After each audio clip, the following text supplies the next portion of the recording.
Let's take a look at 1900. So in 1900, consider the time period overall. So this is leading into the period preceding World War I. This is a period where the death of Brahms takes out the last really truly gifted classical composer in that tradition. So we've got a stagnation, a collapse of music.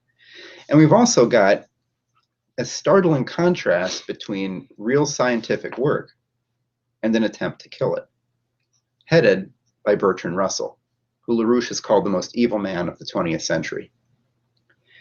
In case you're not convinced about that, or you think Bertrand Russell is a peace-loving, charming old man with iconoclastic views about society and unnecessary social mores from which we should be liberated, I'd like to read a few quotes from this distinguished pacifist, as he's known. Actually, let me read them in order, so you can hear before and after World War II and how the experience of Nazism didn't really change his thinking at all. In 1931, he wrote an article, Scientific Outlook, about education in a scientific society. He talks about how the scientific rulers will provide one kind of education for ordinary men and women, and another for those who are to become holders of scientific power. This is Zeus right here, right? The common people don't get to know anything, but those who are in control of science are going to get a totally different education. Ordinary men and women, says Bertrand Russell, will be expected to be docile, industrious, punctual, thoughtless, and contented. Of these qualities, probably contentment will be considered the most important. In order to produce it, all the researches of psychoanalysis, behaviorism, and biochemistry will be brought into play. Soma, anyone? All the boys and girls will learn from an early age to be what is called cooperative, that is, to do exactly what everybody is doing. Initiative will be discouraged in these ordinary children, and insubordination, without being punished, will be scientifically trained out of them. He says that the elite should be full of adventure and initiative. They should be creative. And then he says something that's astonishing. He says, on those rare occasions when a boy or girl who is past the age at which it is usual to determine social status shows such marked ability as to seem the intellectual equal of the rulers, a difficult situation will arise, requiring serious consideration. If the youth is content to abandon his previous associates and to throw in his lot wholeheartedly with the rulers, he may, after suitable tests,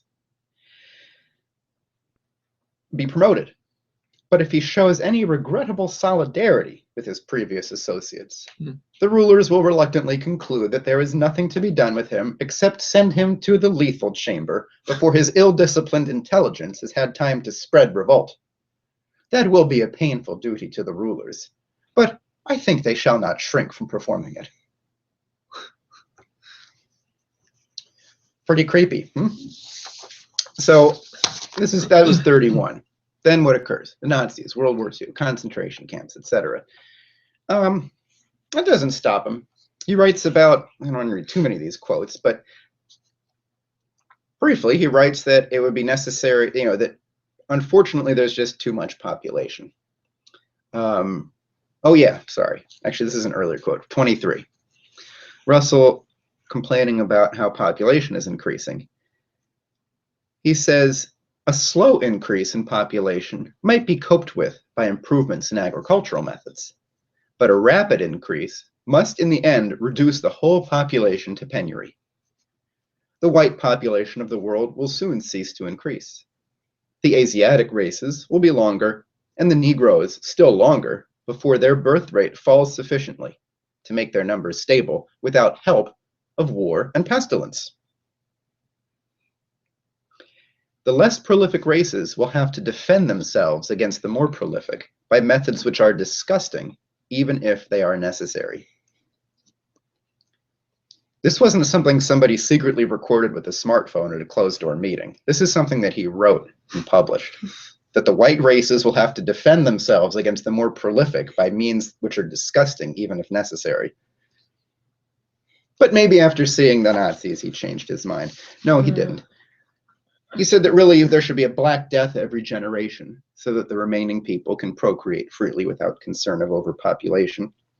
He says, this state of affairs might be somewhat unpleasant, but what of it? Really high-minded people are indifferent to happiness, especially other people's happiness. This is an awful man. He also proposed after the war a preemptive assault on the Soviet Union before they had developed nuclear weapons to have a one-world government. That was his idea of peace. Assault. A nuclear assault. Yeah. So, I don't. There's also the quote from him about, we'll have to find out how much it costs to teach children that snow is black, and how much money we'd save if we only taught them it was dark gray. That under a scientific dictatorship, we could have peace and a stable population in this way.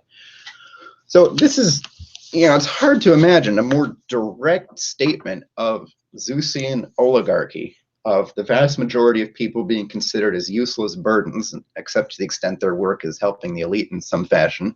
And really not that many of them are needed. How many people does it take to, provide the food for, Her Majesty's horses or whatever? It's a backwards, anti-human, evil, satanic approach. Bertrand Russell was an evil man, satanic in his outlook, in the literal sense that he denied the ability of he didn't just deny it, he recognized that it existed and fought against it. He wanted a world in which most human beings did not live as humans. That's evil. So before writing these kinds of charming missives, Bertrand Russell worked on logic. In fact, his first experience with Euclid was one that he said was just the most astonishing to him. It was like the first feeling of love. Euclid.